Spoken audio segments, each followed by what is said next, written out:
Corona काल हुआ, कभी आपने देखा अनिल शर्मा को आपने विधानसभा क्षेत्र में घूमते हुए? अगर किसी ने देखा हो तो बोल सकते हैं। तो बरसात हुई, इतने लोगों के घर चले गए, कुछ हो गया, इधर आपको एमएलए नजर नहीं आया। एमएलए कब नजर आएगा? अब लोकसभा के इलेक्शन आएंगे तो उससे पहले निकल पड़ेंगे। इनका काम चला हुआ है नेशनल हाईवे का। लोगों को इतनी असुविधा हुई, पीछे 3 दिन आपका साइकिल में रोड बंद रहा ना। तो एमएलए ने कभी फोन किया किसी को, प्रोजेक्ट डायरेक्टर को फोन किया या किसी को किया? नहीं किया। तो अब खुद है बीजेपी में और कांग्रेस के मुख्यमंत्री को वो करता है मेरा काम। प्रधान और सम्मानित जितने भी है सबका। और मैं फर्स्ट टाइम आया इस मीटिंग में, इधर कोटली में। मंडी में तो बहुत बार अपीयर हुए। तो जैसे इससे पहले इधर जैसे चंपा ठाकुर जी हैं, जो इन्होंने मीटिंग इधर शुरू की, तो ये भी कामयाब हुई। जो मंडी में कर रहे हैं वो भी बहुत कामयाब हो रही है मीटिंग। तो हम सब का ये रिस्पॉन्सिबिलिटी बनती है कि इनको मजबूत करें। अब मजबूत कैसे होंगे? जैसे अभी लोकसभा का इलेक्शन आएगा, तो अगर हम कांग्रेस को हर बूथ से बढ़त दिलाएंगे, कांग्रेस को बढ़त मिलेगी, तो ये इनके हाथ और मजबूत होंगे। पार्टी इनको कोई ओहदा देगी या कोई जिम्मेवारी देगी, जिससे हम सब लोगों का काम और आसान हो जाएगा। तो जैसे मैं मंडी में मीटिंग हुई, तो हमारा क्या रहता है, जैसे इलेक्शन लड़ते हैं तो एक तरफ तो एक परिवार है जो पिछले कंटिन्यूसली वही राज कर रहा है। कुछ लोग पंडित सुखराम के साथ चले, पंडित सुखराम के बाद अनिल शर्मा जी के साथ, अनिल शर्मा जी के बाद उनके जो राजकुमार है, राजकुमार के साथ।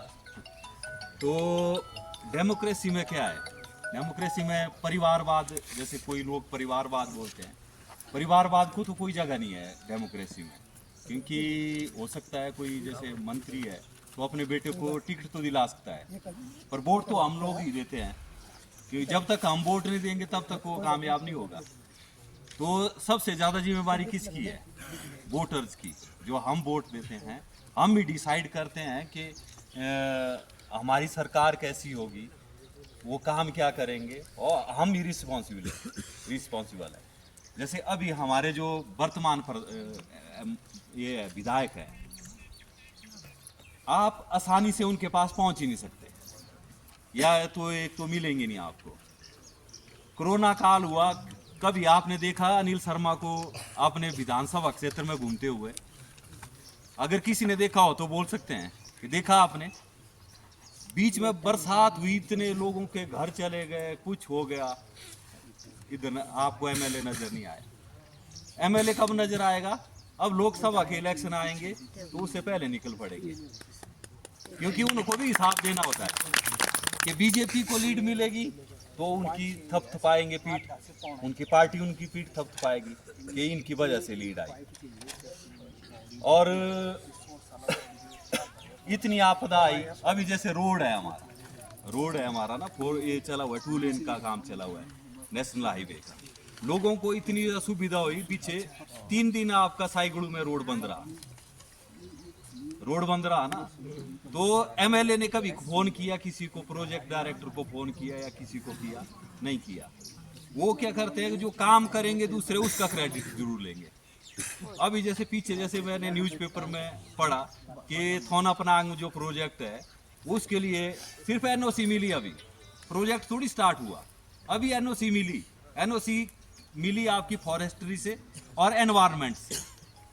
अब जो हाइड्रो प्रोजेक्ट लगेगा, उसको जो पावर कॉरपोरेशन का काम क्या है कि वो प्रपोज साइट बताते हैं कि प्रोजेक्ट कहाँ लगेगा, और वायबिलिटी बताते हैं कि इतने का प्रोजेक्ट लगेगा, इतनी इसकी कॉस्ट आएगी, एस्टिमेटेड कॉस्ट आई, और एनओसी भी वही दिलाते हैं।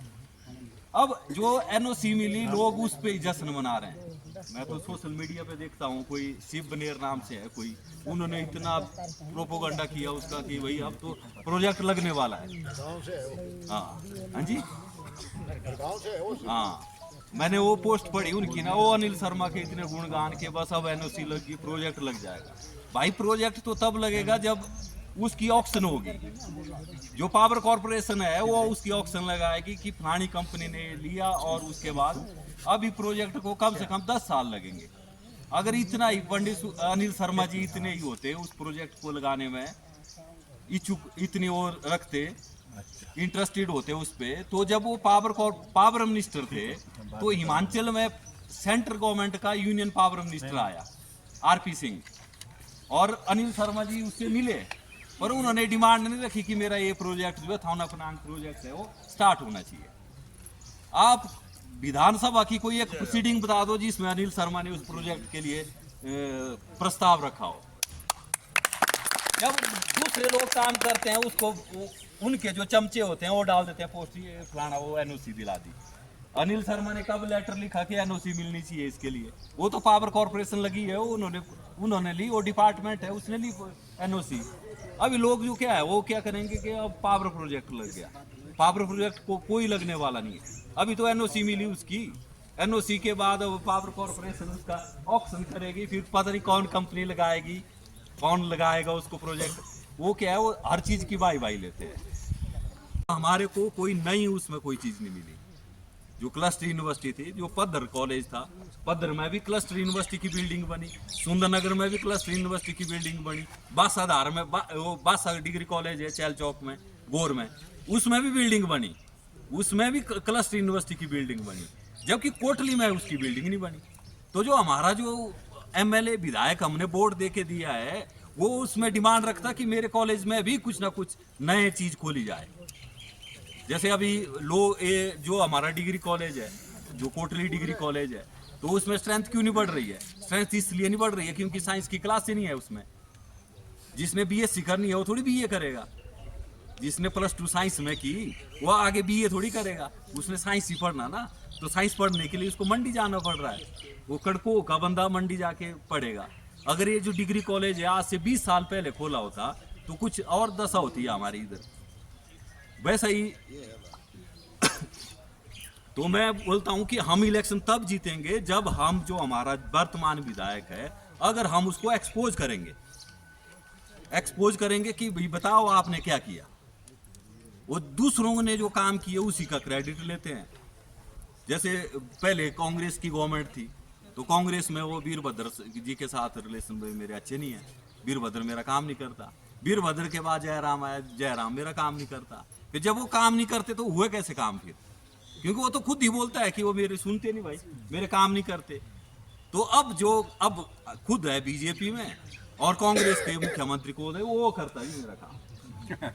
जिस पार्टी में था जिस पार्टी में वो है उसका मुख्यमंत्री उसका काम नहीं कर रहा है, दूसरी पार्टी का कैसे करेगा उसका काम? वो क्या है, सारे लोगों को बेवकूफ बनाने वाली बात है। जैसे मेरे से पहले भाई साहब ने बात रखी तो बड़ा सही लगा मेरे को कि इन्होंने बोला कि पहले क्या हुआ कि पुलिस चौकी नहीं खोलते थे, कि वो क्या है थर्डा पीते रहे लोग और कॉलेज क्यों खोलना। मैं बीडीसी मेंबर था तो हम इधर से कोटली से मैं पंडित रामलाल जी वो बीबीडीसी मेंबर थे और हम मिले डॉक्टर राजू और ये भुवन प्रकाश जो फिजिक्स के थे वो मिले। एक बार भी डिग्री कॉलेज खोलना चाहिए कोटली में। तो पंडित अनिल शर्मा जी से भी मिले तो अनिल शर्मा जी क्या बोलते हैं कि वो तो स्ट्रेंथ ही नहीं होगी कॉलेज, बोले एक विधानसभा में बोले एक ही कॉलेज होता है, वो मंडी है बोले। मैं नया आया था यूनिवर्सिटी से, मैंने बोला शिमला में तो 4 कॉलेज है, उधर तो एक ही चौड़ा मैदान में अलग कॉलेज है, कोर्ट से कॉलेज चौड़ा मैदान में है, और ये RKMP कॉलेज है, संजोली में कॉलेज है। वो एक ही विधानसभा में 4 हो सकते हैं, पर हमारे लिए क्या अलग पैरामीटर है? जिन्होंने नहीं करना होता है वो बहाने लगाएंगे।